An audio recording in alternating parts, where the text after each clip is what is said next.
Écoutez, moi je suis scandalisé par la situation en Palestine. Scandalisé parce qu'il y a une forme d'indifférence politico-médiatique, notamment du côté des Occidentaux, mais pas seulement. Parce que je pense que les pays arabes n'ont pas non plus exercé le rôle qu'ils auraient pu avoir en soutien au peuple palestinien. Le seul pays aujourd'hui, à table du Conseil de sécurité des Nations Unies, qui a donné de la voix depuis 2 ans, c'est l'Algérie. Il faut le dire clairement. Et ce n'est pas du chauvinisme ou une forme de nationalisme que de dire ça. Ammar Benjamin a porté la voix de l'Algérie pour l'autodétermination du peuple palestinien, contre le génocide en cours, contre la colonisation, contre les expropriations, contre ce massacre qui perdure.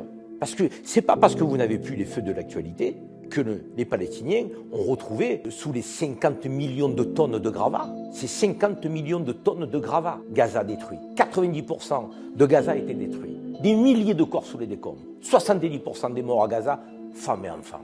Personnes vulnérables. Crimes de guerre. Crimes contre l'humanité. Génocide. Que faut-il aujourd'hui pour arrêter le monstre? Que faut-il? Moi je pose la question inlassablement depuis 2 ans sur les plateaux français. Ça dérange. Je constate effectivement avec déception que la France ne porte plus la voix qu'elle devrait porter sur la scène internationale. Et que quelque part il y a une forme de complicité occidentale. Donc à commercer toujours encore avec l'État génocidaire, le gouvernement de Netanyahou. Le business perdure. On fait même transiter par les ports français donc des pièces détachées d'armes.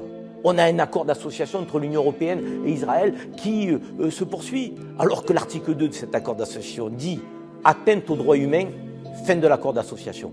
Mais s'il n'y a pas atteinte aux droits humains là, il n'y a jamais atteinte aux droits humains. On ne peut pas faire pire de ce qui se passe. Ce qu'on accepte là, sur la scène internationale pour les Palestiniens, on l'accepterait pour aucun autre pays au monde.